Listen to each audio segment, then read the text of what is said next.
Je suis Loïc Le Prince, je suis ostéopathe. Je suis formateur aussi en formation d'ostéopathie postgraduée depuis de nombreuses années. Et avant, j'ai été enseignant dans différentes écoles de France. Et puis maintenant, j'ai quitté l'enseignement de formation initiale pour ne faire que du postgradué, et cela depuis une quinzaine d'années. Alors, je donne des cours principalement dans ma boîte de formation, Forme Ostéo, qui est basée, le siège est à Paris, mais je donne des cours aussi à l'atelier Bergson à l'Aigle en Normandie. Et je me promène aussi 2 fois par an à Valence. Et puis je vais aussi dans quelques écoles de temps en temps. Et également à l'étranger, dans quelques pays européens principalement. Ah, les deux. J'ai les deux parce que je suis normand d'origine, je vis en Normandie, je n'ai jamais vécu pleinement à Paris, mais j'ai toujours été en contact étroit avec Paris, où je fais l'aller-retour régulièrement, je viens une journée, 2 jours, 3 jours à Paris, et ça fait 30 ans que ça dure. Ah, alors on ne peut pas enseigner sans pratiquer déjà. Voilà, c'est pratiquer, et ensuite, quand c'est digéré, enseigner.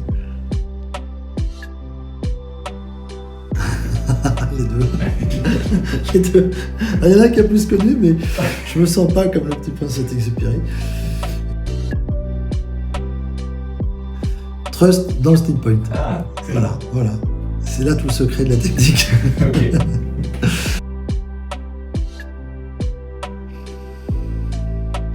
Alors, Pipo, je peux pas dire, moi je joue du saxophone. Ah oui. Voilà.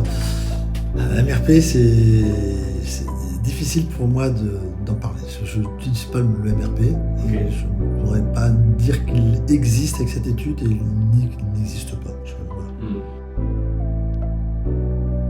Par l'envie de soigner les gens, c'est la première chose. Ayant envie de soigner les gens, j'ai naturellement, ne connaissant rien en santé, je me suis orienté vers la médecine. J'ai passé le concours de médecine que j'ai raté à une place. Il en fallait 73, j'ai fait 72. Donc voilà, c'était grillé pour soigner les gens. Et puis il y a une main qui m'a été tendue un jour. C'est un collègue qui était avec moi en fac de médecine, qui lui voulait faire absolument un kiné, n'avait pas réussi ses concours, et qui me dit « Tu veux pas m'accompagner passer un concours de kiné ?» Premièrement, je dis non, ce que je veux faire c'est médecine. Et puis finalement il a insisté, je l'ai quand même accompagné.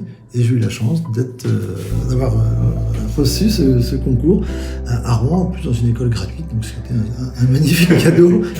Donc une école gratuite de kiné, c'est offert à moi. Okay. Voilà. Et dans cette école de kiné, j'avais un de mes profs qui critiquait tellement l'ostéopathie que je me suis dit, il met tellement d'énergie à critiquer cette ostéopathie qu'il doit y trouver un centre d'intérêt et quelque chose qui le dérange. Et donc je me suis intéressé à l'ostéo. À une époque où on n'avait pas accès à Internet, tout ça, donc c'était un peu difficile d'avoir des renseignements.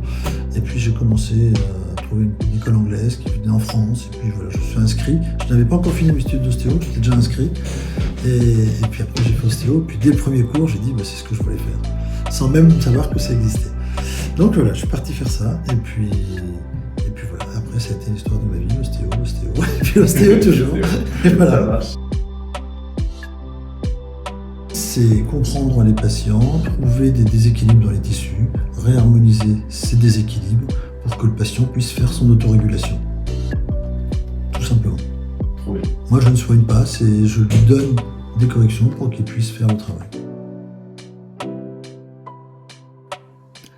Mon approche conceptuelle, qui passe justement par le point de tranquillité, c'est comprendre des grands mécanismes, c'est comprendre les oscillations dans le corps. Tout n'est que oscillation. Donc si on perçoit les oscillations en étant soi-même dans l'oscillation, on peut communiquer avec son patient, percevoir ces oscillations et lui renvoyer nos oscillations à but correctif.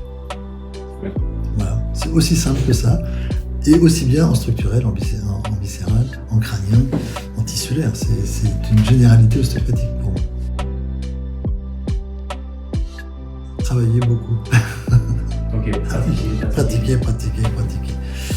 Je pense que n'importe quel art se développe dans la pratique. Il faut vraiment pratiquer énormément. Il n'y a que ça pour que ça fonctionne. Okay. Et puis aimer les gens et avoir envie de les aider.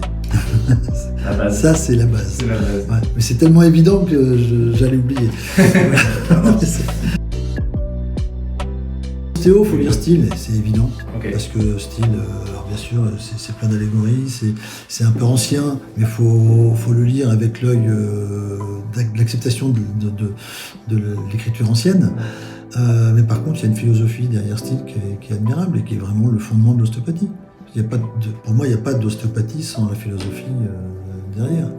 Et puis après, il faut se nourrir de tous nos grands philosophes qui vont nous apprendre à comprendre la vie et à comprendre l'autre. Et à se comprendre soi-même. La base aussi. La base aussi. En tout cas, essayez.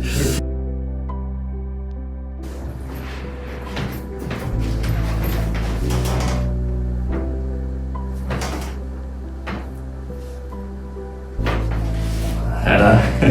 De la perception, lien à l'action. Voilà.